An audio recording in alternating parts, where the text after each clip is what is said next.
Sebuah gudang yang diperuntukkan sebagai tempat penyimpanan kereta uap di Slawi, Jawa Tengah, dikenal angker dan menyeramkan oleh banyak orang.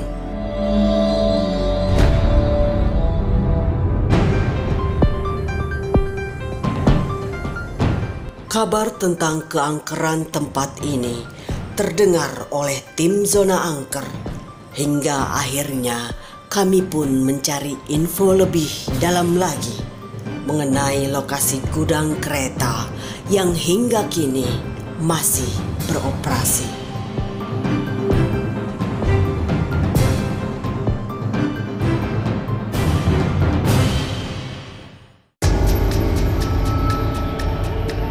Bangunan dengan sebutan Loko Remis terdiri dari beberapa bagian yang tampak menunjukkan identitasnya sebagai bangunan peninggalan masa penjajahan.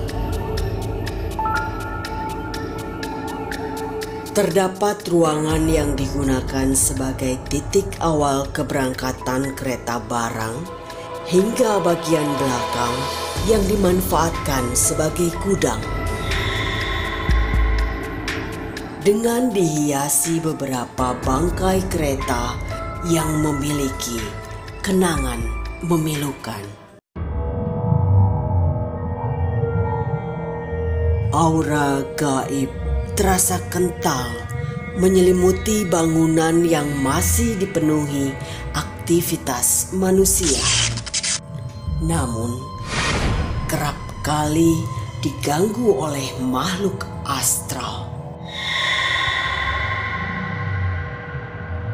Beragam cerita penangkapan makhluk astral berpadu dengan bangkai kereta peninggalan masa kolonial menciptakan opini yang tidak bisa diterima oleh nalar dan akal.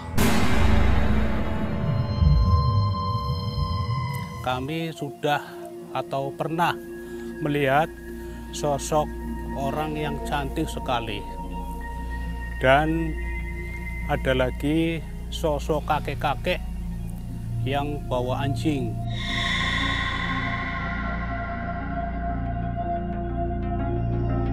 Angker banget sih di sini sih, angker. Waktu itu pernah kita sempat ngeliat kepala ngelinding gitu. Habis itu kalau nggak salah waktu itu juga pernah lihat kayak kuntilanak sih, putih-putih cewek di depan gitu. Hasil riset tim Zona Angker menunjukkan berbagai sosok makhluk astral lewat perwujudan wanita, hantu kepala, hingga sosok berbentuk ular naga yang kerap kali meresahkan banyak warga. Dengan penuh keberanian, kami pun datang guna mengungkap beragam sosok makhluk astral yang menyeramkan.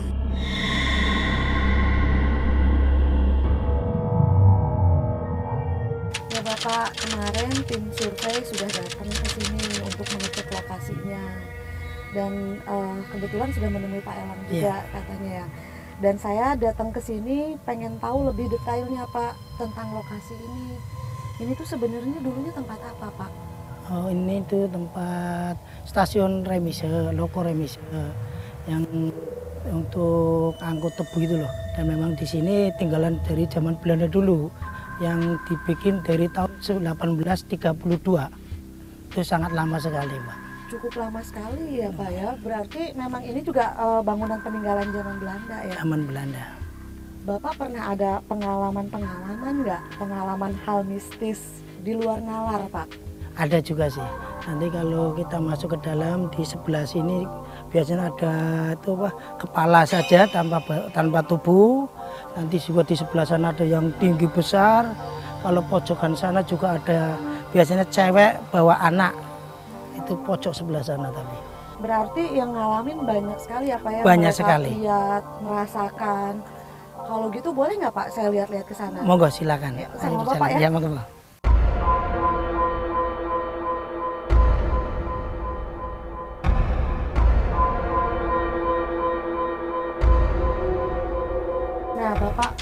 yang tadi penampakan seperti kepala buntung. Warna saja iya.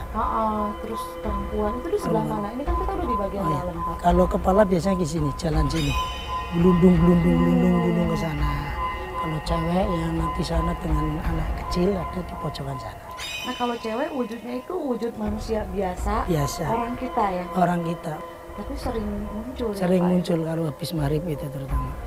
Nah, kalau yang sosok tinggi besar itu? Tinggi besar sekitar sini nanti. Oh, sebelah situ ya. Sini. Nanti kadang juga dari sana keluar jalan ke sana. Bapak bisa tunjukin tempat-tempatnya lagi, saya masih penasaran nih Pak untuk muter-muter di sini. Ada nanti di gudang sepurnya ada tuh logonya, logo ada itu. Gitu ya. Lebih hebat lagi. Di ke sebelah mana Pak? Sebelah sana. Sebelah sana. Ya.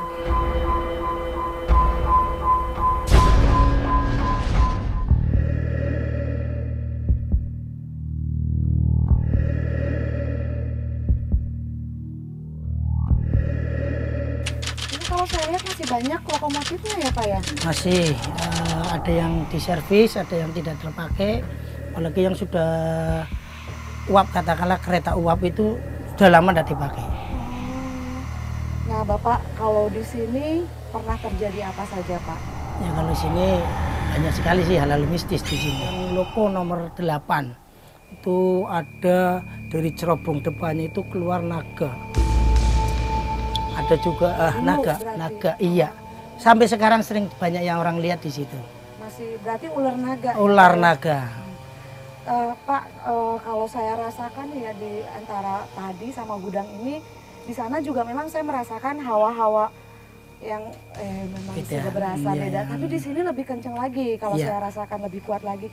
Dan saya juga memang selain melihat sosok itu di sini juga seperti banyak sosok anak-anak yang Iya. sering bermain di kereta, Pak.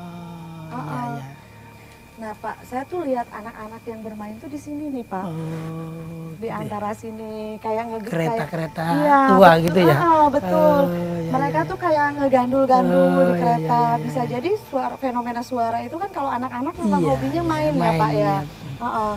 Saya ngebayangin kalau nanti malam saya datang lagi ke sini melakukan penelusuran, mereka yang tadi Bapak sebutkan bisa ada nggak atau bisa saya lihat. Makanya saya mau minta izin Pak ke Bapak untuk nanti malam saya datang lagi ke sini untuk melihat-lihat dan melakukan penelusuran di sini. Monggo, silakan saja. Iya, diizinkan ya Diizinkan. Pak. Ya? Makasih ya Pak ya.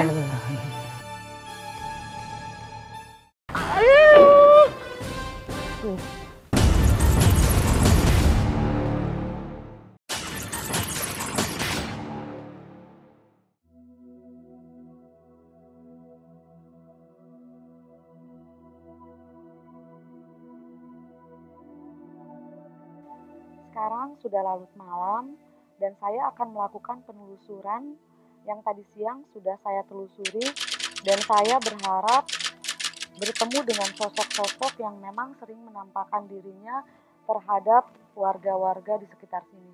Yuk.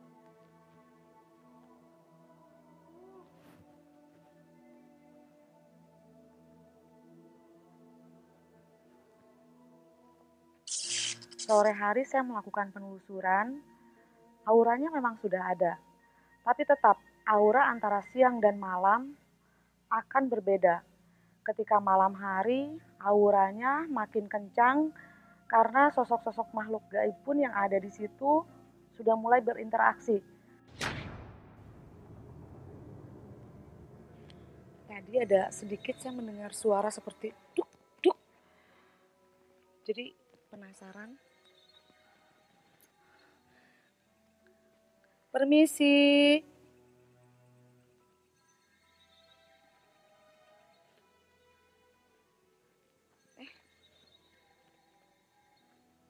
Tuh.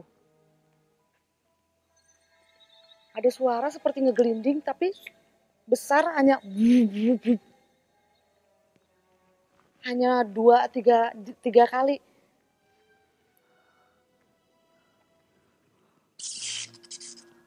Mungkin sosok kepala itu ingin menunjukkan keberadaannya. Oh.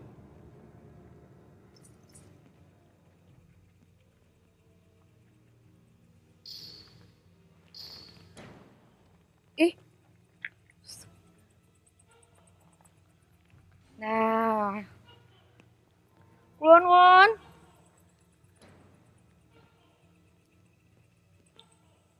Aduh, nggak bisa ini ya.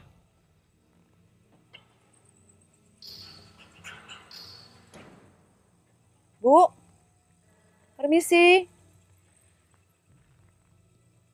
Di arah sebelah sana ada satu ibu-ibu duduk, bajunya kayak baju daster dan bawa 2 anak perempuan rambutnya segini. Bu, saya pengen menghampiri tapi ini gerbangnya kekunci. Bu, permisi Bu. Dia malah melambaikan tangannya tapi dia nggak mau menghampiri. Saya nggak bisa keluar. Kuping saya mulai panas. Ini ada satu sosok ibu-ibunya duduk ngeliatin seperti ini. Matanya sayu. Anaknya satu duduk, satu seperti bermain-main. Memang benar, ada sosok wanita, ibu-ibu beserta 2 anaknya. Dan sosok tersebut terus-menerus memanggil saya, melambaikan tangannya. Tapi ketika saya panggil, tidak mau menghampiri saya. Beliau terus melambai-lambaikan tangannya dan kedua sosok anaknya juga sempat melihat ke arah saya.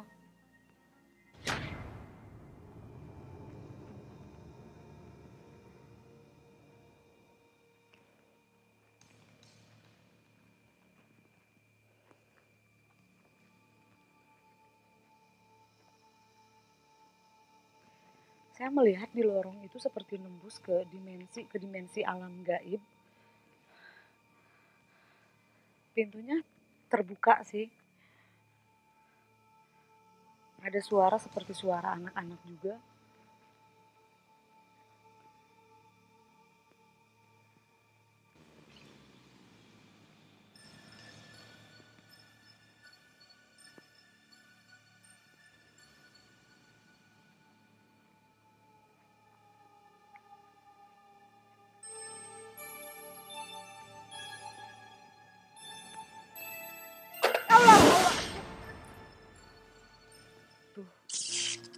Ada beberapa hal aneh, ada juga interaksi, seolah-olah menarik saya untuk mengikuti atau untuk masuk ke lokasi gerbang gaib tersebut. Tapi tidak mungkin saya masuk ke alam gaib karena biasanya itu dilakukan seperti Miraga Sukma. Pintu alam gaib yang dari sana saya lihat sepertinya nembus ke arah depan. Ini kalau digambarkan seperti terowongan, ini tapi ke arah depan. Dan sepertinya saya ingin cepat-cepat segera ke depan karena ini seperti mengajak saya untuk ke arah sebelah sana. Tapi saya tidak mungkin menembus ini karena biasanya kalau menembus biasanya hanya sukma seperti perjalanan astral. Tapi saya ingin menelusuri secara lahir. Jadi sekarang kita lanjut ke depan. Ini jelas nembus ke depan pintu alam gaibnya atau dimensinya.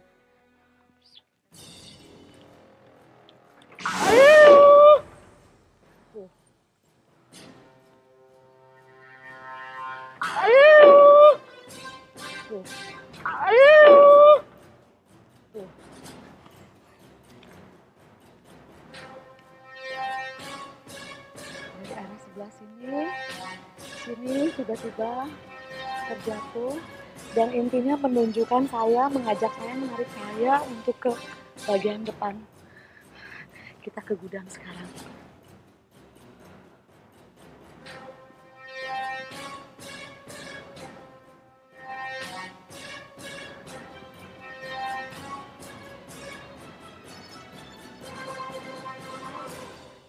Dan akhirnya saya terus mengikuti, saya terus telusuri.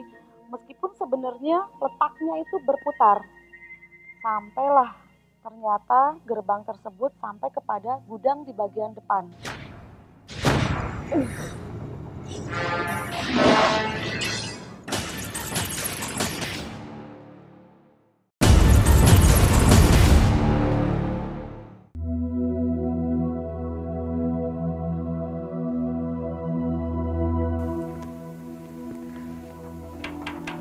Permisi.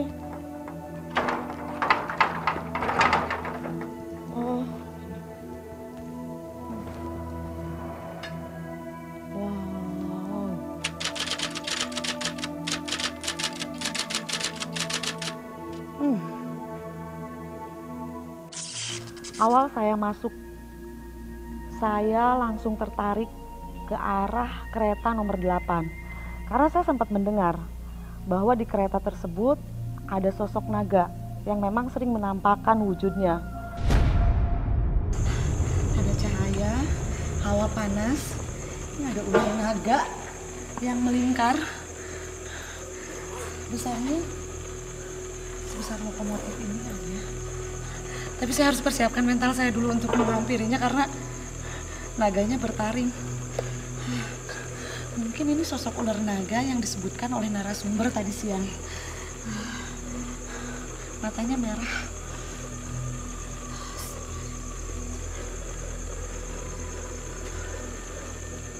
Permisi.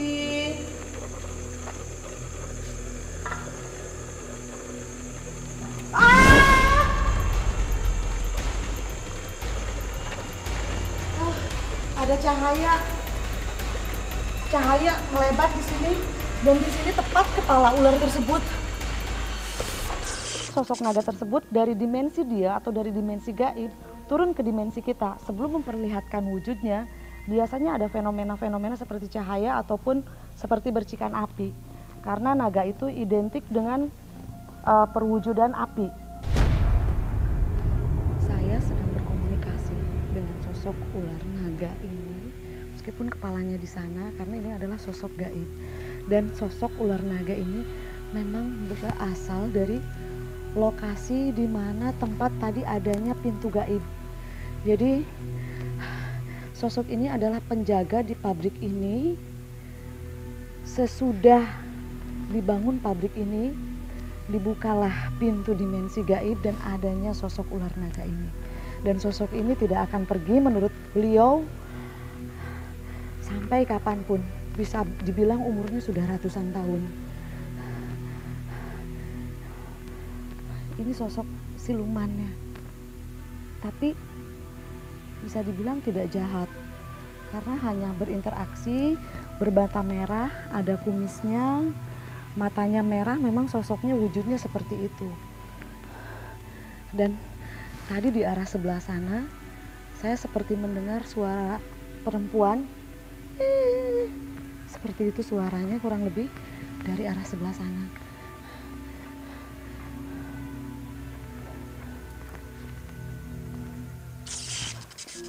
Bisa jadi suara perempuan itu merupakan perwujudan dari kuntilanak. Bisa dibilang berjibun tapi mereka tidak mau berinteraksi. Jadi saya diarahkan tadi itu benar-benar ketemu sosok ular naga. Ada suara perempuan nangis, memang di sini banyak sekali sosok-sosok yang wujudnya manusia. Pada duduk semua ngeliatin kita.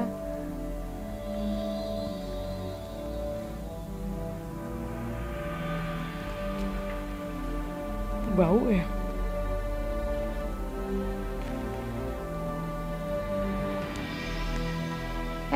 Anak-anak, hai. Oh, ini sosok anak-anak yang tadi sore saya lihat bermain di lokomotif yang di arah sebelah sana. Sekarang ada sekitar 1, 2, 3. Dek, ini mereka anteng banget. Mereka ngajak salaman. Dek, Lah, kah? Sinilah, Dek. Kembali saya menemukan sosok anak-anak. Kalau dihitung bisa sekitar 5 anak yang duduk di dalam kereta. Tapi mereka hanya tersenyum, menatap saya. Tampak sekali kalau mereka tuh malu-malu, tidak bisa untuk berkomunikasi. Oke, jalan. Dadah, Dedek.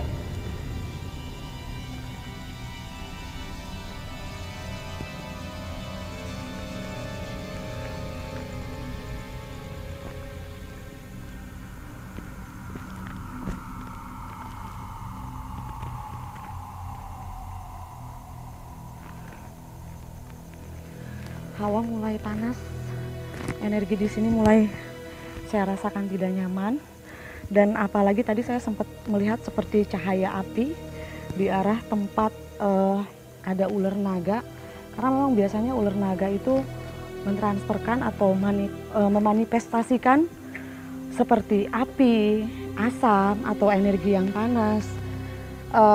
Karena tadi sore saya merasakan energi yang cukup besar, Maka sebelum penelusuran malam, saya sudah menyiapkan beberapa alat media untuk ritual mengumpulkan energi-energi yang ada di sini.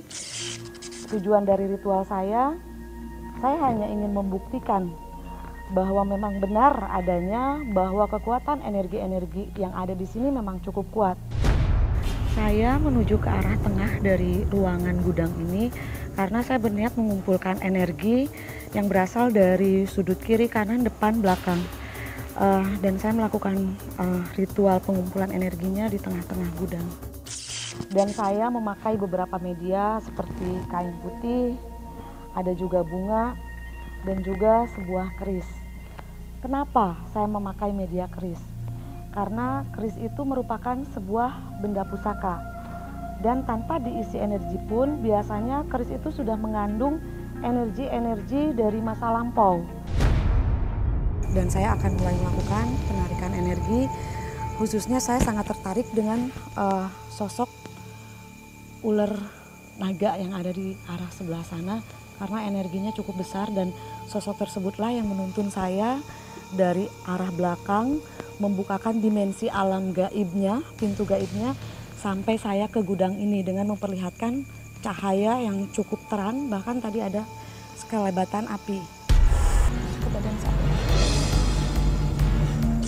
Saya memasukkan energi yang ada di sini, bahkan saya pun sempat berinteraksi dengan sosok naga yang berada menghampiri saya berhasil memanggil sosok tersebut ke sebelah saya, dan saya meminta energinya untuk dimasukkan ke dalam keris. Perlihatkan sekali lagi energi kalian yang ada di sini dari sisi kiri, sisi kanan, depan, belakang. Saya hanya ingin tahu keberadaan kalian dan saya hanya ingin meminta interaksi dari kalian. Muncul!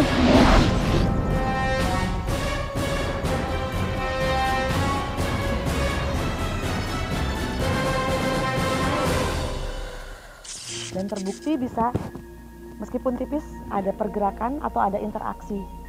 Jadi memang saya meyakini dari sore saya ingin melakukan ritual tersebut karena saya memang sudah merasakan hawa dan energi yang cukup besar.